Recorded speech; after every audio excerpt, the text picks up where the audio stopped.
Social মিডিয়াতে দেখতেছি যে টাঙ্গাইলের এই মাইয়া প্রেমের টানে চায় না যে লোকটা চলে আসছে।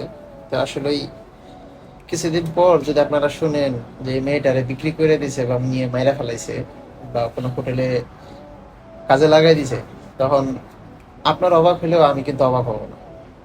দুনিয়া এরকম হয়েছে। আর যারা বলতেছেন চাইনিজরা এত ভালোবাসা এত প্রেম, আসলে এইগুলা কিচ্ছু না। ওই লোকটার বয়স আমার তো মনে হয় আনুমানিক 45 থেকে 50 হবে। আর এরা এরকম করে নিয়ে নিয়ে হোটেলে বিক্রি করে দেয়। তো বিক্রি করে দিব যখন এই নিউজটা পাবেন কি পাবেন না জানি না। যদি মাইরা ফেলে তাহলে তো নিউজ পাইবেন না। আর মেয়ে যদি বাইচাও থাকে, যদি যোগাযোগ না থাকে, মেয়ে তো কখনো বলতেও পারবে না। কারণ মেয়ের ওই যোগাযোগ রাখবে না। তাদেরকে হোটেলে নিয়ে বিক্রি করে দেয়।